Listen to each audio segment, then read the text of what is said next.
been mischaracterization and the picking out of people and the parsing of language to make it look like something that it isn't over decades by these folks.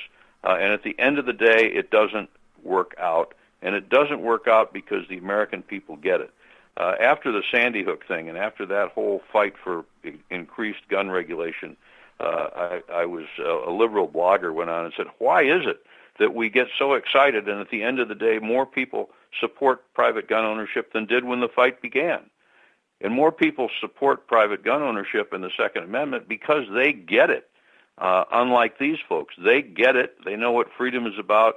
And firearms ownership, the Second Amendment, the equation, the equating of that freedom with the very freedoms that we enjoy is part of the American DNA. When those soldiers, the British soldiers, confronted the folks on the Concord Bridge, most Americans know what they were doing. The British were coming to take their guns and their ammunition, and the Americans wouldn't stand for it. We wouldn't stand for it then, and I don't think we'll stand for it now. Well, I certainly hope so. I echo your sentiment. Folks, if there was ever a timely publication coming out, it shall not be infringed. The new assaults on your Second Amendment. It comes out in October. It's already available on pre-order with Amazon. It's going to be available as an ebook. Very easy to get your hands on it. I highly recommend picking up because I know that I know David not as well as others do, but what I do know of David, he is one of the most honest, forthright, and intelligent people in the conservative movement. And David, like I said, I'm forever grateful for all that you've ever done for me in the show. And we're happy to help out with this book. And anything else that you need us to do, please let me know. Thank you very much, and I'll come on anytime you'd like.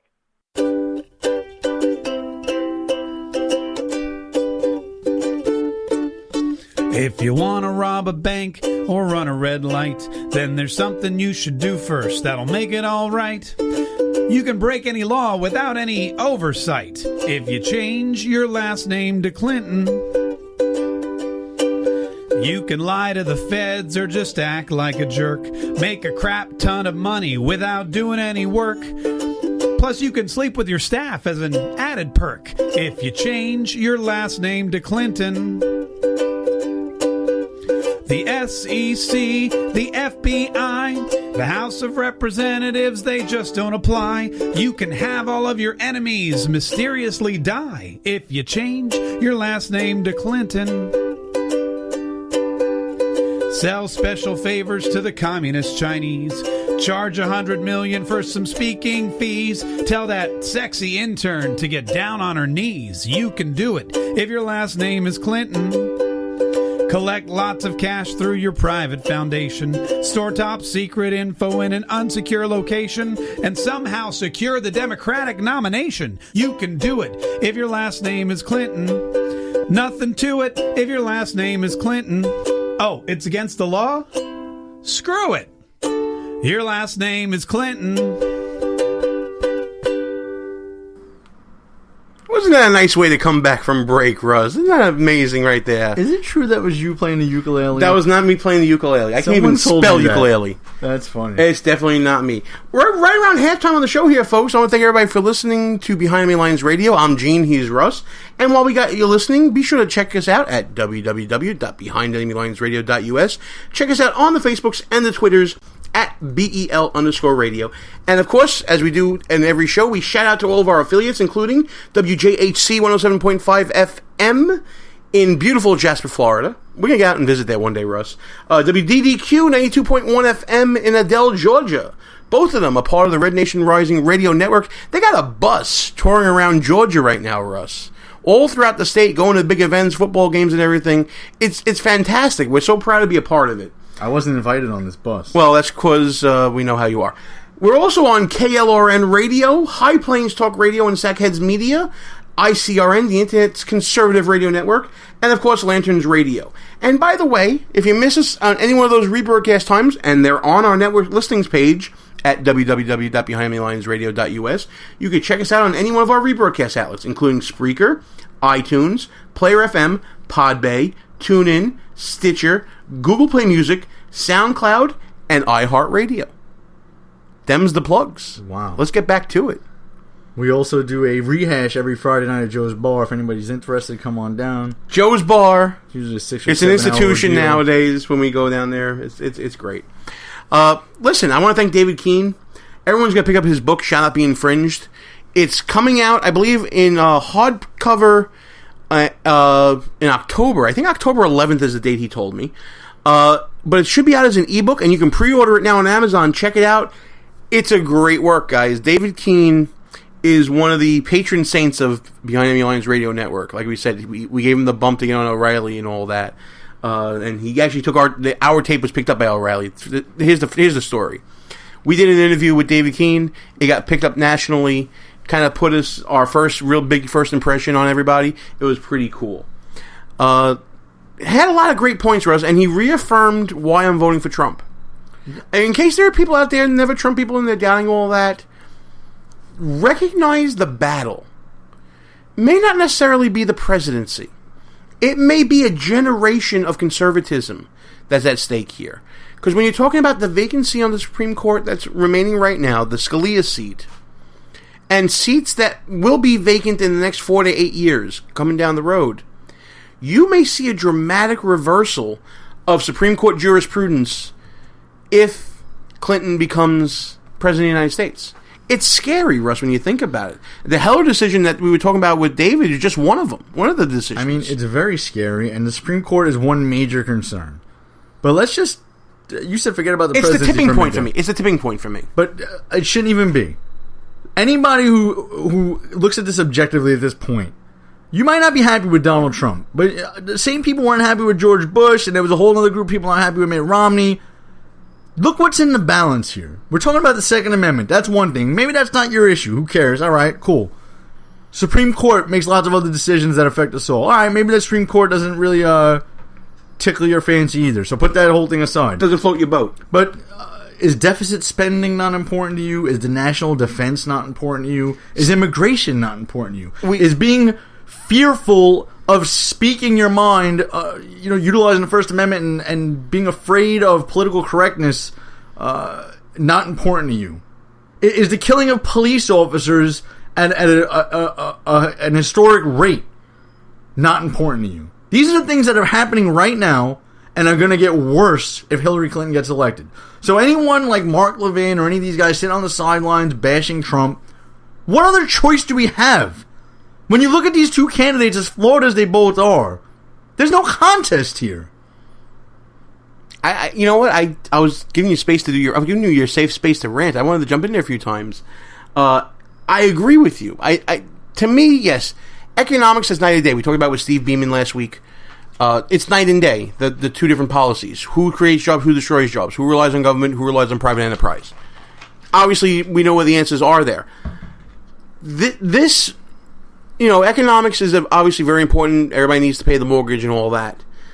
But to see 20 years down the line how the country's going to be versus how it's going under each presidency, you gotta side with Trump. I mean, put aside the whole Hillary coffin jag. Put aside the whole, question about her health. Put aside the dishonesty and all that. At the end of the day, she's going to appoint liberal justices that are going to restrict private rights and increase government power.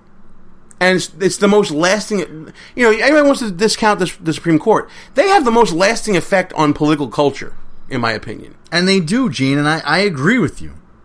But... your average person, maybe they don't know what's going on with the Supreme Court. And that's the problem. And it is a problem, but I'm talking about the more glaring issues. We're $20 trillion in debt, Gene. $20 trillion. And still going. And Hillary Clinton's big platform issue is free college tuition for all? I mean, that's insanity. Where is this money coming from? She said she's going to raise taxes. The economy's struggling. Her plan is to raise the capital gains tax. For you idiots out there that know what a capital gains tax is, in a capitalist society, you need something called capital. And when you start taxing capital, you get less of it. So businesses don't grow, they don't expand, and they don't hire people. So raising those taxes is insane when you have a sluggish economy. $20 trillion in debt. free college tuition for all. How does that make sense? It's basically free now. It's basically free now. You're either getting a low interest rate student loan, financial aid, or you can afford to go to college. Or guess what? Not everybody needs to go to college, Gene. Not everybody does. Pick up a trade. How many people in New York City are not even graduating high school, for God's sake? And we're talking about sending them all to college. They can't even handle 11th grade algebra. And we're talking about sending them to college for what? To do women's studies? To do minority history classes and major in that? What are we sending them there for? You know, you just reminded me of a class going on at Binghamton University right now here in the People's Republic of New York State. They're teaching this I'm looking it up right now as we're talking. There's an anti-white class or a pro-black class that's being taught up there right now. And it's called Stop White People is the name of the course.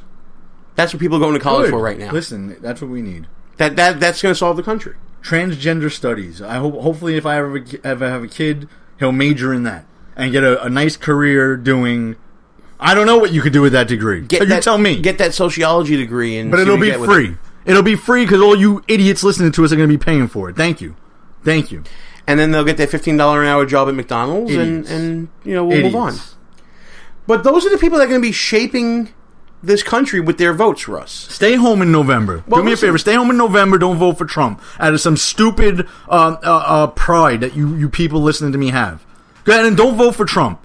Sit on the sidelines and say, well, I'm not voting for Hillary. I'm just not going to vote for Trump. Yeah, let's see how that works out.